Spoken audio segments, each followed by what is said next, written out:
Hello, and welcome to this video about Chapter 2, Interpersonal Communication. This chapter is about perception. And here you have a couple of different items displayed on the screen. And I always like to start with the top right-hand item. So in this graphic here with our glass half full or glass half empty, what exactly do you as an audience member perceive? And a lot of folks tell us that this is a referendum, really, on whether or not you're optimistic or pessimistic. If you're optimistic, you see the glass as half full. If you're pessimistic, you see it as half empty. I heard a delightful answer from one of my students this week in a grounded class. And they said, well, it really depends on what the fluid is. If it's something that I really want to drink, it's probably half empty, and if it's something that I don't really care to drink, then it's probably half full. So I thought that was an interesting sort of take on it, that it was very situationally dependent as to how we perceived that same glass of water. The next item that I always like to look at is in the bottom right. And I ask our students what they see when they look at the image in the bottom right. Typically, we get a couple of different answers. And the first answer that we get is it's two children facing each other, and they're face-to-face, nose-to-nose with one another. And the second answer that we get is that it's a chalice, or that it is a candle stick, or a goblet, something like that, a vase, one of those two different answers. And based on that simple kind of vector image, that black and white image, both of those things are obviously true. It really just depends on whether you are foregrounding or backgrounding the negative space associated with that chalice. Or are you backgrounding the black sort of vector images of the children's face? Whichever one of those things you're putting in the foreground tends to be what it is that you're perceiving in the optical illusion. And so it is with our perceptions of other people and other circumstances. If we take all of that circumstance in and we foreground certain things, then we come to certain conclusions. If we foreground different things, then we indeed arrive at different conclusions. So the next image is the bottom central image. And I always get a kick out of this one because even though it is a black and white sort of image, there's oftentimes a lot of disagreement about this image, or sometimes students can see things in that image, other times they can't. So the answer to the question, what do you see in that image, is that it's two women, and one of the women is elderly, and one of the women is quite young. And I'm going to begin by showing you the image of the woman who is quite young. In the woman who is quite young, these two things are her fur that she has draped over her shoulders. And here we see her sternum, we see her neck, we see a little choker across her neck, we see her jawline very much there, and then it kind of turns up. This little kind of artistic flourish here is her ears, or one of her ears. We see her cheek line right there and her cheekbone. And then just on the other side of her cheekbone, we see her nose kind of, peeking through there, and a couple of eyelashes.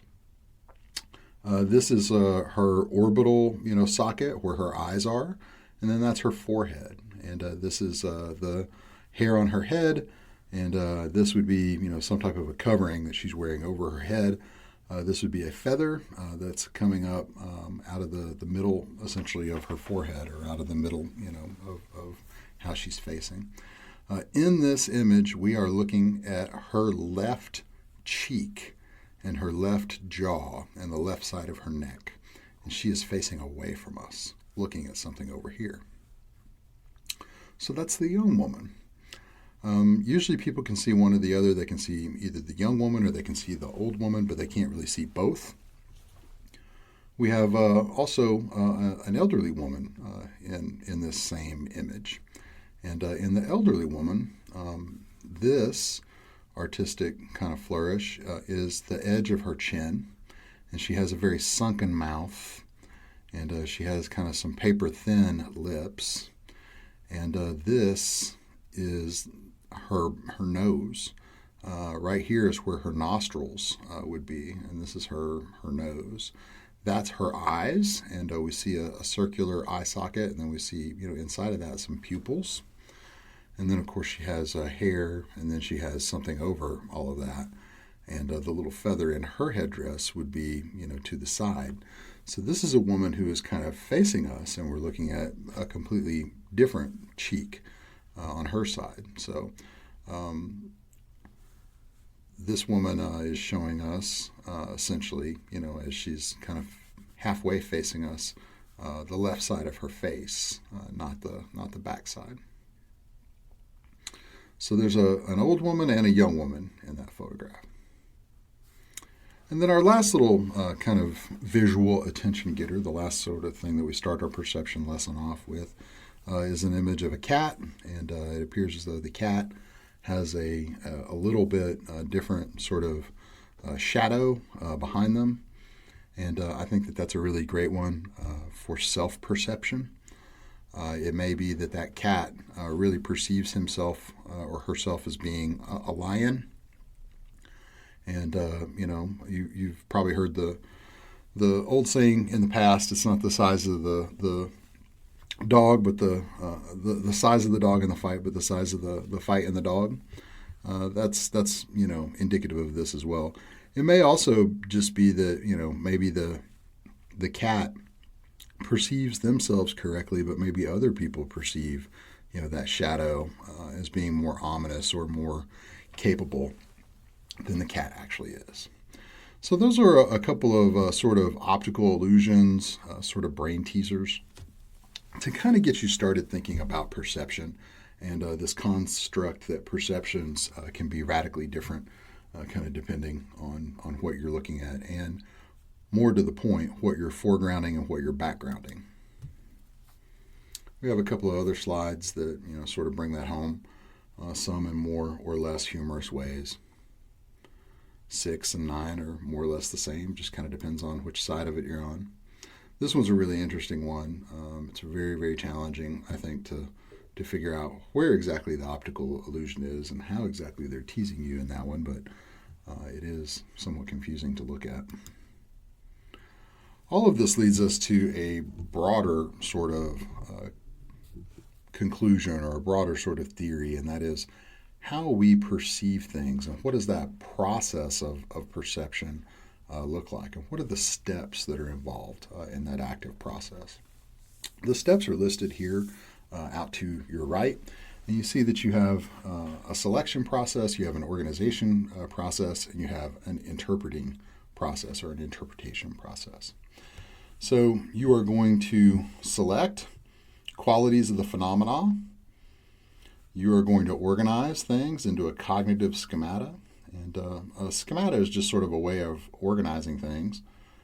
So you're going to do that cognitively using brain power.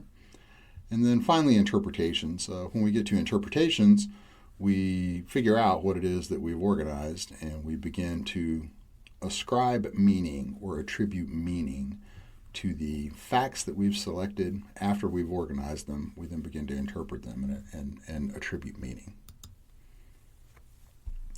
So first is selection. We select what we attend to based on certain stimuli, based on a number of factors. And the first one is the qualities of the phenomena. So if something is unusual, we will note on that. And we will, note that is a particularly unusual quality for that particular phenomena.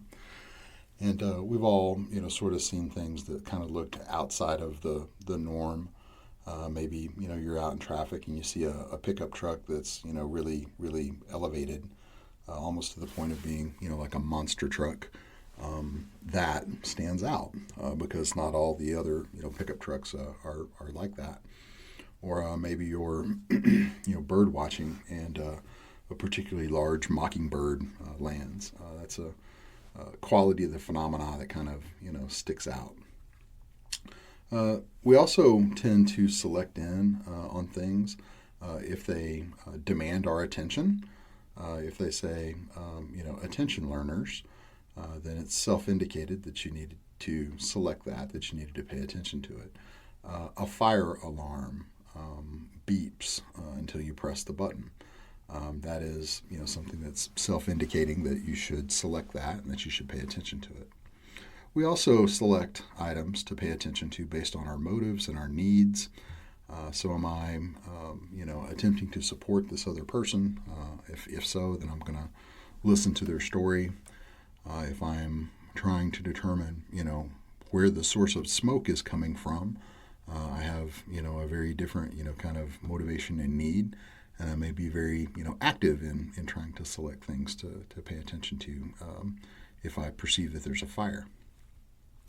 Then finally, our culture tells us what we should select. And if you're a member of a culture that prioritizes certain types of headdresses, you may notice when someone walks into a room wearing a particularly fetching hat. If your culture is that you're all supposed to come to work every day in a shirt and tie, then perhaps some folks at that business very much kind of demonstrate some personal flair or some personal fashion sense based on the ties that they select.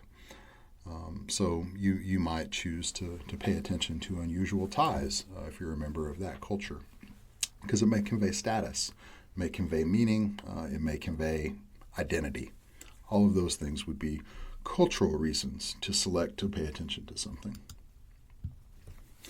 This next slide has to do with that second step in the perception process, and that's organization. An organization, for the most part, is built on constructivism. And in constructivism, we organize and we interpret our experience by applying different cognitive structures that we call schemata. And essentially, we work on constructing that reality, and we work on constructing what that reality means based on all of our past perceptions and all of our past experiences. So let's talk about each of these four different components. First is a prototype. Second is a personal construct. Third is a stereotype. And finally, fourth is a script. So you have a prototype, and a prototype is the most representative example in a category. Whenever I poll students about what a prototype is, invariably I get a few different types of answers back. One of the answers that I get back is that they use that word in conjunction with talking about football quarterbacks. So he's a prototypical quarterback. And what that just means is that, that particular player is probably tall enough to see over the line. They probably have, large enough hands that they can adequately grip the football. They probably have a fairly long arm, and that will allow them to put a lot of spiral on the ball. That will allow them to throw the ball a long ways. All of those things are representative examples of things that you need to be successful in that category or to be a pro-level quarterback. Next is personal construct. And personal construct is interesting. A personal construct is a bipolar mental yardstick that we use to measure people and situations. So on one end of that yardstick, let's say we're talking about professors. On one end of that yardstick, you might have a professor that you did not really learn very much from and that you didn't enjoy having as a professor in your class. They rarely, answered email back. They weren't, very attentive. They didn't demonstrate a whole lot of social presence. and your sense of humor did not really match up very well with theirs. Everything that they thought was just incessantly hilarious, you were like, wow, that is really sadly not very funny.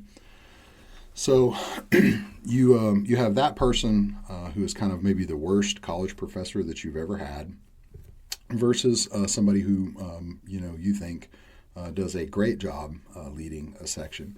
Maybe that person's really engaging and they told a bunch of personal stories that really had a lot of resonance with you. Maybe the two of you were incredibly similar growing up.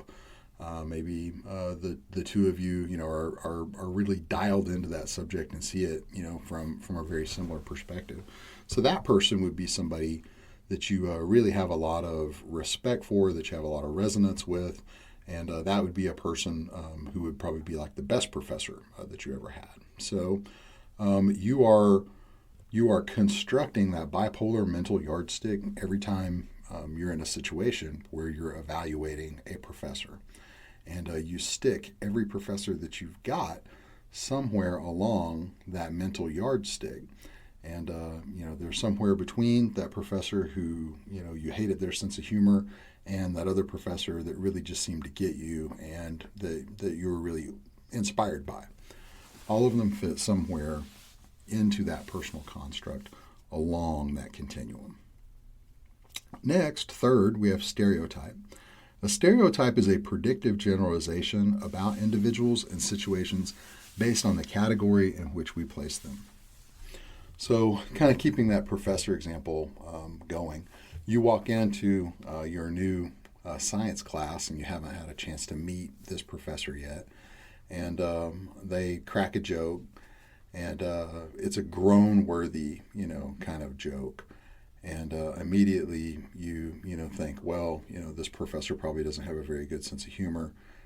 Gosh, I don't know, this may not be a very good class. And you begin to make assumptions, based on the professor and the professor's sense of humor. And that may lead you to have a script. A script is a guide to action in particular situations. And that may mean that you've already kind of mentally decided how you're going to deal with the fact that your sense of humor doesn't mesh, with this other professor, and that if you're stuck and you don't have any other choice, that you're going to kind of give them a courtesy chuckle, if they're looking right at you and you can't avoid it. Otherwise, you're going to not encourage them as much as possible. Most of our interpersonal relationships with others and a lot of our conversations are based on scripts. We are telling the same stories kind of over and over, and we tell them in different contexts. We tell them to different people. Usually the story has a level of fidelity, and in retelling that story with fidelity, we construct an identity for ourselves using that script. So give you one more example, kind of, and work it through these four different sort of panes here within the model of prototype, personal construct, stereotype, and script. And I'll begin that analysis by making a confession. I detest small talk. And I know that that's probably a horrible thing for a person who teaches interpersonal communication to say, but I really, really just don't enjoy making small talk. I don't experience a lot of social anxiety, but trying to figure out what to say and chatting up perfect strangers is frequently a very anxiety-provoking thing for me. I ride up to my office on an elevator most days, and others, people and students get into the elevator with me, and for the most part, I can tell, if that person's a student, or if that person, is a faculty member, or if that person is, a contractor that's, in the building to do some work, and I'm able to make a decision based on some prototypes of some different, categories of people, how I would like to interact with them. Personal construct is a bipolar mental yardstick that we use to measure people and situations. And in my experience, when I get onto the elevator, there's two types of students that I can interact with. There are students who have their phone out and they're staring at their phone, and typically those folks don't want to interact a whole lot, and they're very interested in what's happening in their phone. Or there are people who are more receptive to conversations and to interactions, and those folks typically aren't on their phone. So I have that bipolar mental yardstick of on your phone or not on your phone, and I'm going to make a decision about what's happening based on some predictive generalizations. So if I get onto the elevator and the student doesn't have their phone open, and now the student is going to press a button, well, for the most part, if they're going to the second floor, they're seeking computer lab and tutoring assistance. If they're going to the third floor, they're seeking classrooms and or potentially professors' offices. And if they're going to the fourth floor, then they're going to the library. So I'm able to stereotype the students and what some of the students' needs are based on which button they push in the elevator. Two, they're printing something out or just surfing, the internet, or trying to use university computer resources for whatever reason. Three, they're going to class or they're going to office hours to visit with a professor. Or four, they're headed to the library and they're doing something specific. So if they're going to two, I can say, oh, what are you printing out today? What are you looking at? Are you getting some tutoring? And that gives them a chance to kind of say why it is that they're visiting the second floor. If they're headed to three, I'll say, hey, do you have a class today? Oh yeah. What are you all studying in your sociology class? What are you talking about this week? Oh, I really like that assignment. I've heard some students tell me about that assignment in the past. What were you thinking about, tackling in that assignment? Oh, you headed up to four. Okay, so you're going to the library this afternoon. Yeah, what are you researching? Okay, just studying for the NCLEX. All right. Well, good luck. So I have a little script that I'm able to follow, and I would say that probably the most social anxiety that I have, every day, is being in that small confined place where I know that because of social distance and because of power dynamics, that it's a little awkward for us not to talk. But it's going to be a very limited interaction that we're going to have. It's going to be, kind of an I-it, sort of interaction.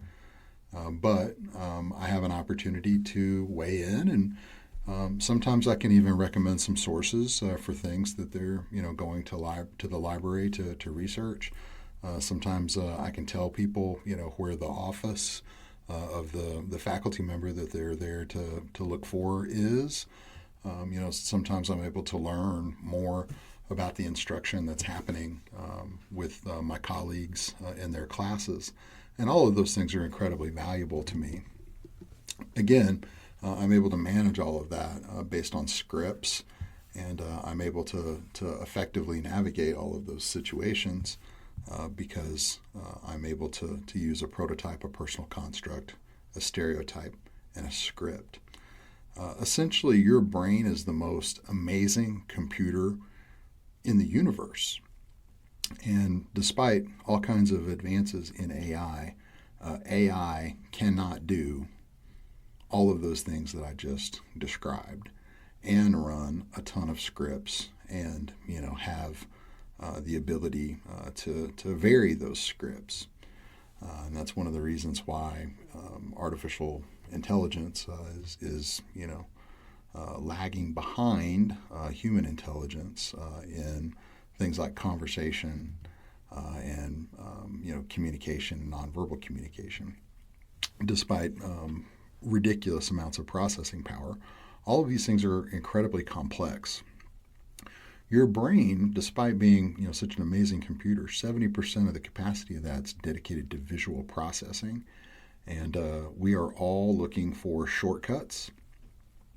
Because so much of our brain is dedicated towards visual processing, we are looking to stereotype things and put them into categories, use past frame of references to categorize those and to make sense of them. And then we're able to get onto a script and execute a familiar set of instructions, execute a familiar communication interaction, because we're spending a lot more of our neurocognitive power in visual processing. So we describe our perceptions in a number of different ways. And I want to talk a little bit about these four different sort of ways of interpreting things. First, there is a locus of control. And that's, are you making things internal or external attributions? In other words, are you in control of things, or are powerful others acting upon you? And if you have an internal locus of control, you're very self-motivated and you're intrinsically motivated. If you have an external locus of control, then you're only motivated by money or by avoiding punishment. Stability. Is this a stable perception? Am I able to observe this person, kind of interacting, and this is always, sort of how they respond to situations like this? Or is that person relatively unstable? And is that a perception that is kind of out of the ordinary for that person? Is this a reaction that's unusual? Specificity. Again, are they just, kind of responding that way in this specific instance, or is this kind of a global, sort of interaction that, they're frequently very terse, or they're frequently kind of irritable when these things are requested of them? And then responsibility, is that something that I am personally in control of, or is that kind of beyond what I'm able to control? So as we attribute behavior, we then have to kind of interpret that behavior or interpret that communication, and these different sort of factors are really helpful in determining whether or not we are trusting our perception, or whether or not that perception is maybe limited, and we shouldn't make kind of larger sort of assumptions based on that perception. So we have a couple of different theories here, and I want to discuss them very briefly. We have the fundamental attribution error, and that's the tendency to overestimate the influence of external factors and overestimate the influence of internal factors when making judgments about the behavior of others. In other words, we tend to not make excuses for other individuals, and we tend to attribute things to their character when we're looking at other individuals.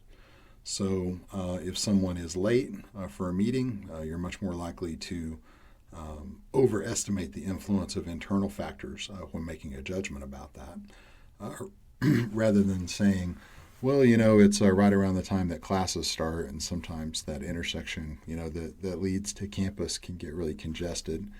And I'm sure they did leave early, but, if you've ever been caught there at that light, sometimes you can be, stuck there as it cycles 2 or 3 times before you're able to turn into campus.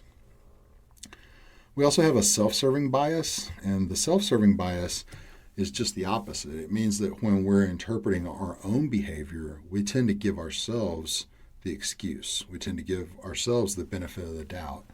Well, I was late because I was stuck in traffic. But we don't usually give that reciprocal, kind of benefit to other individuals. So if you're both late in traffic, and maybe you arrived there just a little bit before they did, you're still, kind of judging that other person because you're engaged in that fundamental attribution error. and you're having, that self-serving bias. Your tardiness is because of traffic. Their tardiness, had to be because they didn't leave early. If you're doing that, you may be engaged in both a fundamental attribution error and a self-serving bias. And I imagine you're probably a pretty hard person to get along with. This is a quote about the self-serving bias. And it basically just says that if you do engage in that type of behavior and that you give yourself, a pass by rationalizing things, but you don't give that same pass to others, that you are indeed a very difficult person to get along with, and that's a terribly inaccurate way to think. I love this Peanuts cartoon about the same thing. Linus and Lucy, so much wisdom. Linus asks, "What about your own faults?" And Lucy says, "I have a knack for overlooking them." And that is fundamentally what the self-serving bias is all about. We also have a few physiological sort of influences on perception, and we have all sorts of different things that kind of influence our perception. Our physiology is one of them.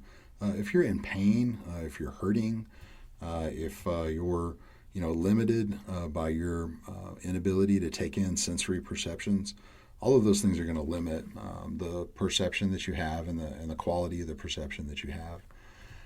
Age can certainly be an influence on perception. You may come to a conclusion that whatever it is that's being talked about is just kind of from another era, and it maybe doesn't apply to you. May not be something that you have any frame of reference for, and you may or may not have any curiosity about that. Culture is another one. Obviously, we have cultural roles that influence how we perceive things.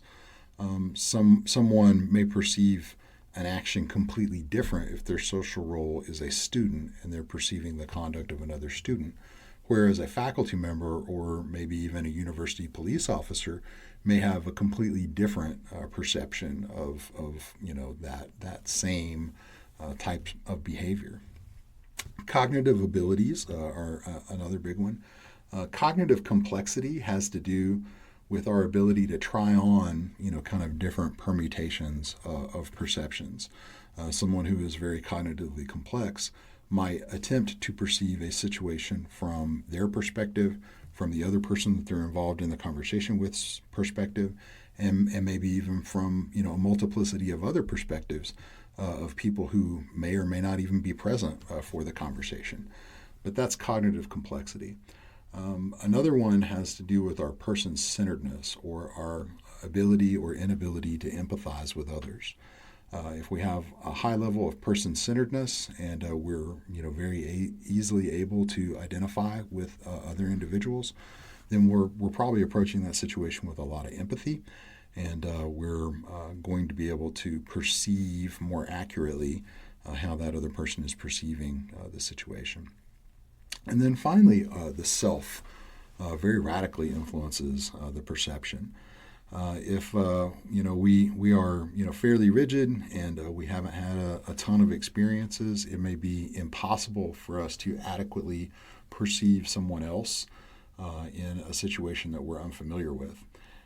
Conversely, if maybe we have been working someplace for 20 or 30 years and we've perceived a ton of different things that have happened at that workplace, we may be able to use that self and that knowledge that we've gained to more accurately perceive more situations.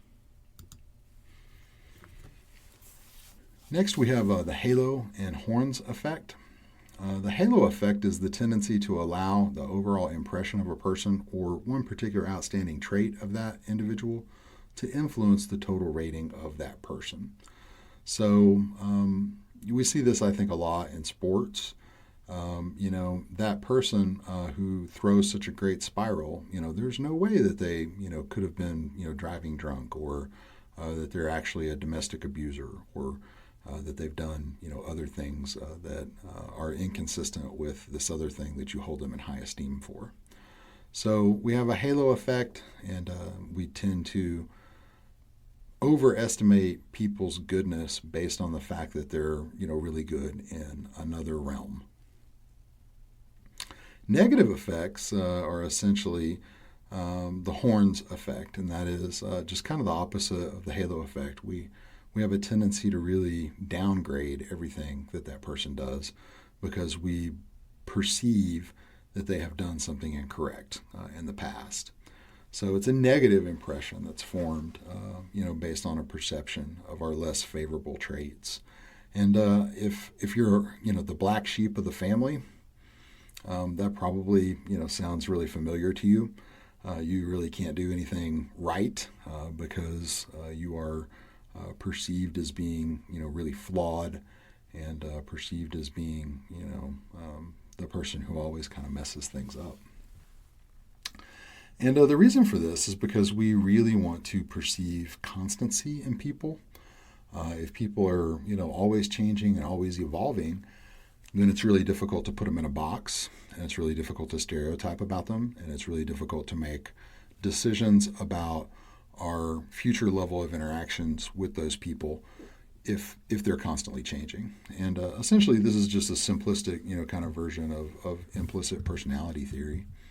And implicit personality theory is really what psychology has put a ton of effort into trying to unravel over the course of the last 100 years.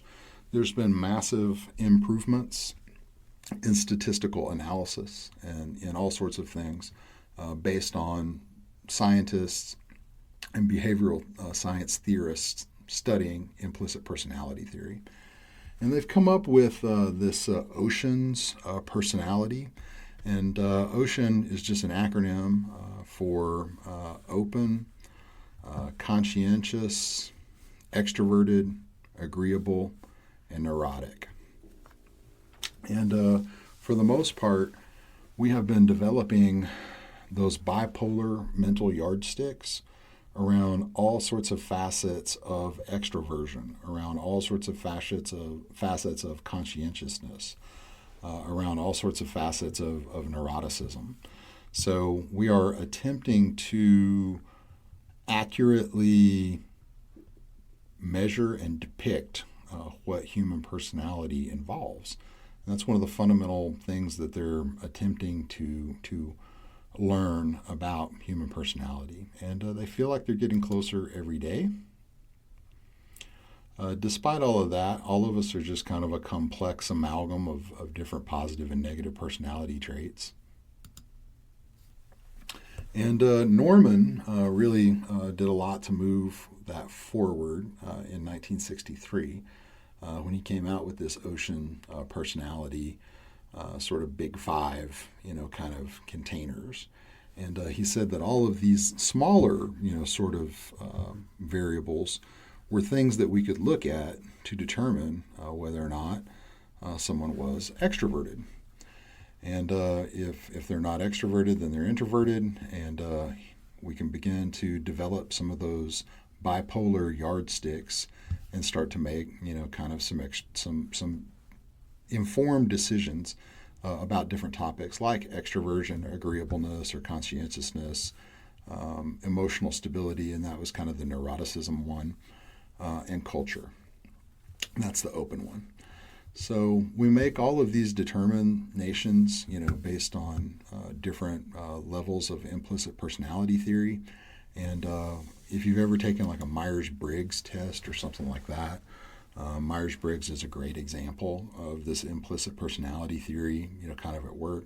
Instead of 5 different variables like we have in Ocean, Myers-Briggs just looks at 4 different variables, but then there's as many as 4 different, ways of looking, at those, different variables. So personally, I am an INTP, and that is essentially here, kind of the architect designing, sort of putting stuff together and, making sure that all of that makes sense.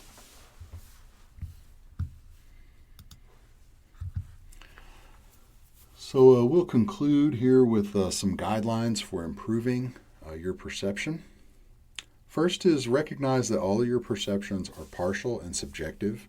So you walk into a room and it's a really chaotic scene. You didn't see everything that, caused all that chaos to happen. You didn't see everything that precipitated all of that.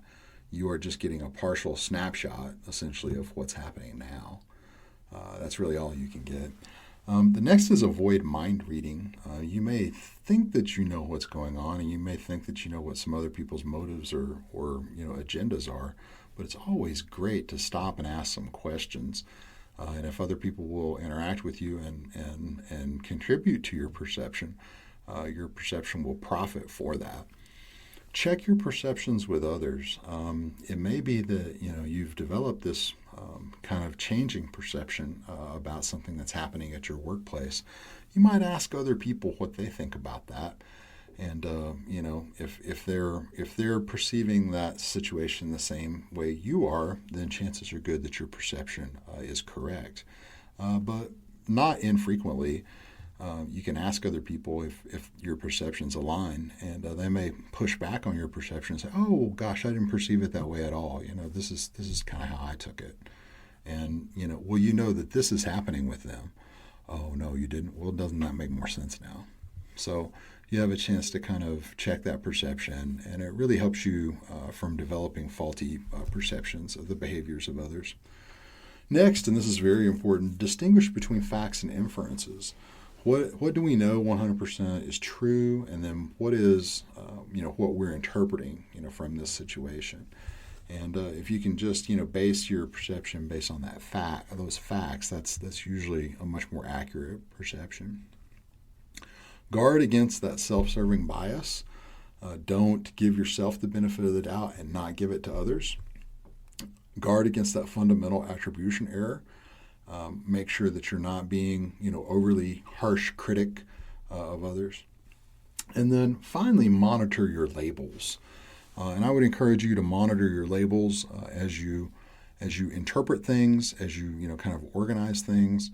If you're organizing things and you're putting those experiences or those behaviors into boxes, and the labels on those boxes are toxic or are hurtful or are going to be degrading, then that's what your perception is ultimately going to be. So you have to really monitor those labels, monitor that self-talk. Monitoring all of those things is going to help you make a much more accurate perception. And at this point in Chapter 2, I would like to direct your attention to the additional video that is here in the online class after this, and that has to do with the Johari window. And the Johari window will conclude this chapter's discussion or this chapter's treatment of self-perception. And I would encourage you to check out that video immediately following this one. Thank you very much, and take care of yourself. Have a great day.